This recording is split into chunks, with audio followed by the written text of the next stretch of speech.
Olá, meus amigos torcedores e simpatizantes da nossa querida Associação Portuguesa de Desportos. Eu sou Antônio Carlos Pires, médico psiquiatra na cidade de São Paulo. E hoje vamos dar continuidade às nossas conversas sobre pandemia, enfocando coronavírus. Estou hoje usando a nossa camisa branca, número 2, em homenagem aos profissionais de saúde aqui do nosso estado, do nosso Brasil e do mundo, que estão na linha de frente lutando pela preservação da sua saúde e da sua vida. Eu dou realmente o meu reconhecimento e parabéns aos meus colegas que não pensam em si próprio e pensam sim na sua missão, que é salvar vidas. Bom, gente, vamos falar então de corona. Para a gente falar de coronavírus, eu acho interessante iniciar dizendo para você o seguinte: eu tenho certeza absoluta que você já teve ao longo da sua vida alguma infecção por coronavírus. Certeza absoluta. Por quê? Porque nós temos aqui uma série de coronavírus, de cepas, que geram, por exemplo, no ser humano, resfriados comuns. Cerca de 1/3 dos resfriados comuns, das gripes comuns, são devidas ao coronavírus e sem nenhuma consequência mais séria, assim como algumas também infecções pulmonares leves. Diferente, obviamente, desse chamado Covid-19, esse coronavírus que é responsável pela pandemia atual. Vamos lembrar algumas coisas. Em primeiro lugar, o coronavírus ele foi identificado em meados de 1960. Mas isso não quer dizer que ele já não estava presente na humanidade há mais tempo. Sabemos que sim, em tempos lá até anteriores a Cristo. Ok. O primeiro grande susto que nós tomamos com o coronavírus foi em 2002. 2003, também originado, então, essa epidemia originada da China, ou na China. E ela foi responsável por um síndrome respiratório agudo grave, que assustou uma barbaridade a comunidade médica. Por quê? Pela alta letalidade que esta infecção, então, pulmonar grave, gerou. Para vocês terem uma ideia específica, esse surto de 2002, 2003, que iniciou-se na China e da China atingiu mais 12 países e foi considerado pela OMS uma epidemia global, não chegou a ser considerada uma pandemia. Ela durou 10 meses, afetou 8.000 pessoas e matou 774 pessoas, ou seja, quase 10% dos infectados. Essa letalidade é altíssima e muito maior do que a atual. Ok, nós temos também um dado histórico que a partir de 2004 não se teve mais nenhum caso de SARS, a chamada SARS-CoV, que foi esta então epidemia de 2002, 2003. O que foi feito na época? Basicamente tudo que está sendo feito agora.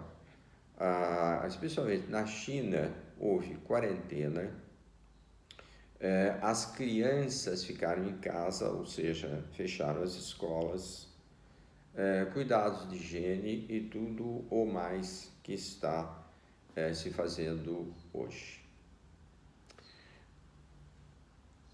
Todos sabem que em dezembro de 2019 o mundo leva um outro susto, também com uma epidemia iniciada na China,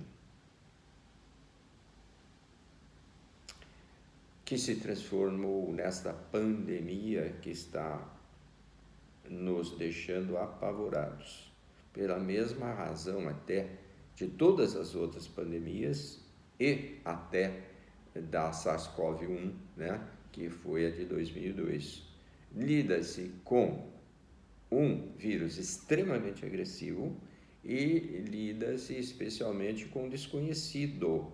Não se sabe quase nada e é fundamental que se enfrente o bicho e ao mesmo tempo que se tente entender o que é esse bicho.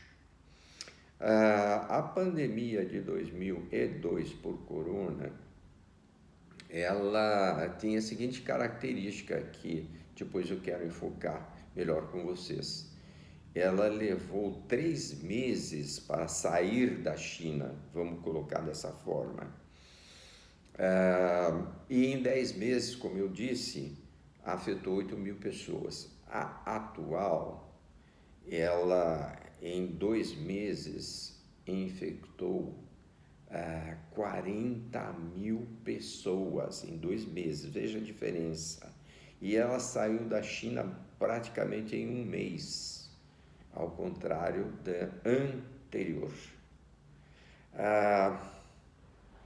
O que parece, e depois eu vou discorrer um pouquinho mais sobre isso, é que esse Covid-19, esse vírus atual, ele tem algumas características que o tornam mais transmissível e melhor adaptado ao ser humano, né? Parece uma ironia dizer isso, mas é o fato.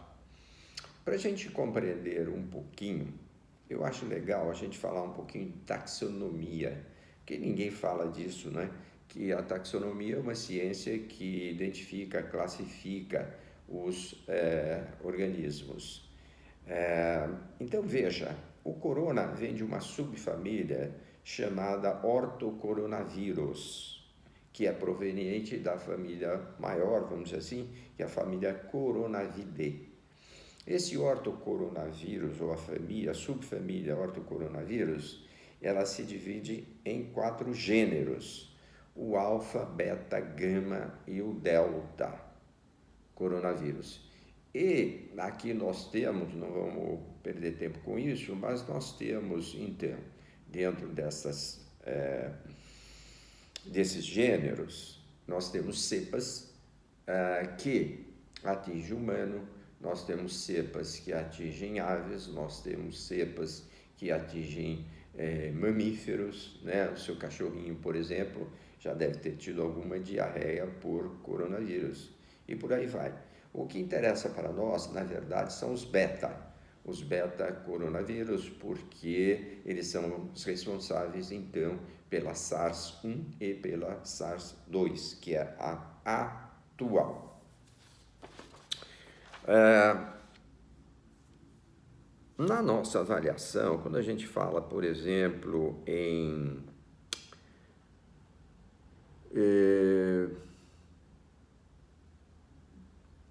uma transmissão altíssima, quando a gente fala de uma letalidade que é grande, mas menor do que a anterior, e a gente está falando basicamente de 2 zoonoses, porque ambas vêm, né, do animal para o homem e do homem para o homem, as duas. A primeira, vamos chamar de SARS-1, ela vem do morcego que pica o gato selvagem, e esse gato selvagem acaba sendo o hospedeiro. E com a mesma linha de transmissão, que seria o gato exposto no mercado, né, o mercado de animais vivos dos chineses, que enfim, é uma prática comum naquela cultura, e daí, obviamente, passando e contagiando os homens. O atual também vem do morcego, só que ele, ao invés do gato selvagem, ele pica o pangolim, que é um mamífero, e esse pangolim, então, é o hospedeiro. E daí ele passa para o homem para o homem na chamada tradição comunitária. Ok. Eu queria enfocar com vocês esta atual pandemia, evidentemente comparando com o que ocorreu em 2002, porque os quadros clínicos são muito parecidos, não é? Você tem o mesmo quadro clínico praticamente, que gera esse grande problema que é o síndrome respiratório agudo grave. Eu acho que para a gente entender por que esse vírus ele é diferente e ele é tão transmissível, vale a pena a gente apontar outras coisas que não dependem apenas do bichinho. Uma coisa é o bichinho, a outra coisa é como esse bichinho se expande, vamos dizer assim, né? Então vamos pegar algumas coisas que eu acho super interessantes para a gente entender isso. Aliás, até comparar com as pandemias anteriores. Então veja, característica da China em 2002. O que nós tínhamos naquela época? 38% da população chinesa vivia em área urbana, não rural. Em 2020, 60% da população chinesa vive em área urbana. Então veja a enorme diferença. O que isso significa? Significa que nós temos um adensamento maior, um número maior de pessoas vivendo nas cidades, nas metrópoles. Em 2002, o PIB per capita chinês era de $1.100, $1.100 por cabeça. Em 2020, o PIB per capita chinês é 8 vezes maior, de tal forma que, por cabeça, hoje nós temos $9.460. Bom, o que isso significa? Vamos lembrar uma outra coisa antes de responder? Em 2002, o PIB chinês correspondia a 4,4% do PIB mundial. Hoje, o PIB chinês representa 15% do PIB mundial, e vamos lembrar que é a segunda economia do mundo. Obviamente, o que nós temos aqui? Um crescimento econômico enorme e uma modernização também desta sociedade, que faz o quê? Promove um intercâmbio muito maior, não só de serviços e de comércio, né? Indústrias, comércios, etc., que gerarão uma movimentação grande de pessoas indo à China, tanto para turismo como principalmente para comércio. E, ao mesmo tempo, como o chinês hoje tem uma condição econômica maior, ele vai viajar muito mais internamente quanto até para o exterior. Então, nós temos hoje muitos chineses gastando dinheiro fora da China. Vocês se recordam daquilo que a gente discutia, que seriam as rotas de transmissão e tudo mais das pandemias?